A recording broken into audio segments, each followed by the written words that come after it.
గౌరవనీయులైన ఉపాధ్యాయ మిత్రులందరికీ జియోరాసి dreaming channel పునఃస్వాగతం. ఈరోజు ఈ వీడియో ద్వారా 4వ తరగతి రేడియో న్యూస్ ప్రోగ్రాం 11వ రోజు విద్యార్థులకు అందించాల్సిన కృత్యాలను మీకు అందించే ప్రయత్నం చేస్తాను. మనం 11వ రోజున విద్యార్థులకు సంయుక్తాక్షర పదాలు నేర్పించాల్సి ఉంది. ఇక్కడ ముందు గేయం పాడతాను, నేను పాడతాను, వెనకాల నాతో పాడండి. జీర్ణం జీర్ణం వాతాపి జీర్ణం, గుర్రాలు తిన్న గుగిళ్ళు జీర్ణం, ఏనుగు తిన్న వెలకాయ జీర్ణం, అర్జునుడు తిన్న అరటిపళ్ళు జీర్ణం, భీముడు తిన్న పిండి వంటలు జీర్ణం, పాపాయి తాగిన ఉగ్గు జీర్ణం. సారీ, లాస్ట్ టైం ఒకసారి పాడదాం. పాపాయి తాగిన పాలు ఉగ్గు జీర్ణం. వెరీ గుడ్ చిల్డ్రన్, చాలా బాగా పాడారు. ఇక్కడ ఉన్నటువంటి ఈ క్రీడని మీ టీచర్ గారు ఆడిస్తారు, చక్కగా ఆడండి. పిల్లలు, ప్రతిరోజు నేను చెప్తాను వాక్యాలు, నాతో పాటు చెప్పండి. తర్వాత మీరు సొంతంగా చదవడానికి ప్రయత్నం చేయండి. ప్రతిరోజు వార్తాపత్రిక చదవాలి. విద్యాలయం పవిత్ర దేవాలయం. సముద్ర తీరాన సూర్యోదయం బాగుంది. ఆకాశంలో నక్షత్రాలు మెరుస్తున్నాయి. పిల్లలు, సంయుక్తాక్షర పదాలు చూద్దాం. వీటిలో ఏవైతే సంయుక్తాక్షర పదాలు వాటికే నేను గీత గీశాను. ఇవి మాత్రం సంయుక్తాక్షర పదాలు కాదు, ఇవి ద్విత్వాక్షర పదాలు, కాబట్టి వీటికి గీలే. జాగ్రత్తగా చెక్ చేసుకుని మీరు గీసుకోండి. తర్వాత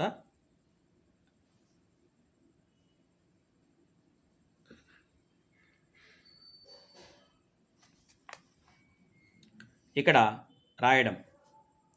13 తర్వాత వచ్చే సంఖ్య ఎంత? 14. పొడుగ్గా ఉండే కూరగాయ ఇది పొట్లకాయ. రాత్రి పూట ఆకాశంలో మెరిసేవి నక్షత్రాలు. సో ఇక్కడ సంయుక్తాక్షరాలతో కూడినటువంటి పదాలు ఏవైతే ఉన్నాయో వాటిలన్నింటినీ ఇక్కడ మనం రాసాము. వీటిని జాగ్రత్తగా రాసుకోండి. అలాగే ఆఖరిలో మీకు టీచర్ గారు 10 పదాలు డిక్టేషన్ పెడతారు, జాగ్రత్తగా రాయండి. పిల్లలు, ఈరోజు మీరు ఇంగ్లీష్లో విలేజ్ ఫెయిర్ అనేటువంటి పాఠం నేర్చుకుంటారు. ముందుగా రైమ్ పాడతాను, మీరు కూడా ట్రై చేయండి. పిల్లలు, నేను రైమ్ పాడతాను, వెనకాల మీరు పాడండి. I climbed up on the merry-go-round and it went round and round and round. I climbed up on a big brown horse and it went up and down, round and round and up and down, round and round and up and down.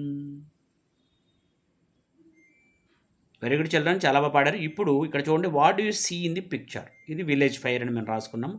What is the village fire? Village fire అంటే a big gathering, a festival like big gathering. What do you find at a village fair? Village ఫెయిర్లో మనకి ఏముంటాయి? Stalls ఉంటాయి, rides, ఇవన్నీ rides అంటారు. Gent wheel వాటి rides అంటారు. ఇక్కడ చూడండి, name any 2 rides. Why do people visit a village fair? ఎక్కువ మంది విలేజ్ ఫెయిర్కి ఎందుకు వస్తారంటే because it is fun, enjoying. Name any 2 rides you can enjoy at a fair. ఫెయిర్లో 2 రకాలైనటువంటి రైడ్స్ ఏమున్నాయంటే మనం జెయింట్ వీల్ ఎక్కుతాం, మేరీ గో రౌండ్ ఎక్కుతాం. ఇక చూడండి,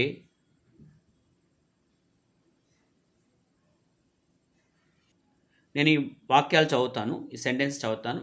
నేను చదివిన తర్వాత మీరు నా తర్వాత రిపీట్ చేయండి. I ate an ice cream at the fair. My sister bought many balloons. We enjoyed the magic show. There were lovely toys in the stalls. She climbed up on a big brown horse. Very good children, చాలా బాగా చెప్పారు. పిల్లలు, ఈ village ఫెయిర్లో ఉన్నటువంటి ఈ mind మ్యాపింగ్ని జాగ్రత్తగా మీరు note చేయండి.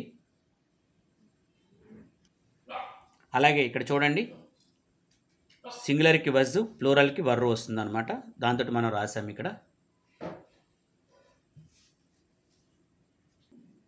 మనకి ఇక్కడ బుక్ ఫేర్ ఎలా ఉంటుందనేది ఇచ్చారు, మళ్ళీ విలేజ్ ఫేర్ గురించి రాయమన్నారు, మనం ఇలా రాసాము.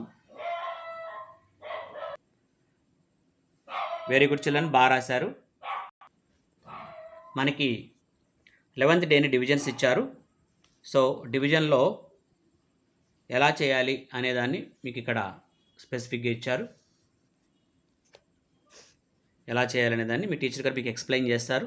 వాటి తర్వాత మీరు సొంతంగా వీటిని ట్రై చేసి మీ ఆన్సర్స్ని చెక్ చేసుకోండి, ఈ క్వశ్చన్స్ని. అలాగే ఇక్కడ మీకు వర్డ్ సమ్ ఇచ్చారు, వర్డ్ సమ్ని ఇలా రాసుకోండి.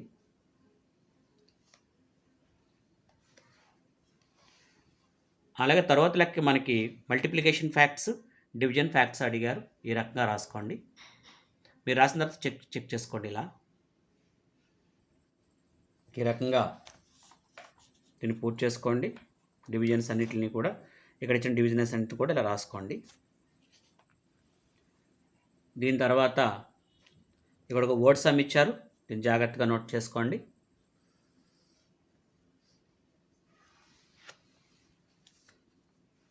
అలాగే ఇక్కడ మనకి డివిజన్ ఫ్యాక్ట్స్ 2 రాయమన్నారు, మల్టిప్లికేషన్ ఫ్యాక్ట్స్ రాయమన్నారు, రాసాము. Make word problem for this division fact. దీనికి డివిజన్ ఫ్యాక్ట్ రాయమని, దీనికి మనకి ఇక్కడ ఇచ్చిన డివిజన్ ఫ్యాక్ట్కి ఒక వర్డ్ ప్రాబ్లం రాయమన్నారు. There are 63 fruits in a basket. If you share them to 9 people, how many each one can get. దీన్ని మనం ఇలా ఆన్సర్గా ఇవ్వచ్చు అనమాట. చిల్డ్రన్, యూఎస్లో మనకి ట్రాన్స్పోర్ట్ అండ్ కమ్యూనికేషన్ ఇచ్చారు. దానిలో మనం ఇప్పుడు ఇక్కడ కొన్ని వర్డ్స్ ఉన్నాయి, వీటిని చదువుదాము. ట్రాన్స్పోర్ట్ చెప్పండి, vehicles, traffic, communication, mobile phone. ఇక్కడ పిక్చర్ గురించి మాట్లాడండి మీరు. చక్కగా చూసినట్టు ఇక్కడ వీళ్ళెవరు, okay, who is this, what is this. Very good. ఇలా మరికొన్ని ప్రశ్నలు మీ టీచర్ అడిగితే చక్కగా సమాధానం చెప్పండి. పిల్లలు, ఇక్కడ మీకు ఇమోజీస్ ఇవ్వబడ్డాయి. ఇమోజీస్ కొన్ని రకాలైనటువంటి ఎమోషన్స్ మనకు తెలియజేస్తాయి. ఇది హ్యాపీ, ఇది సాడ్, ఇది యాంగ్రీ, ఇది surprise and it is silly.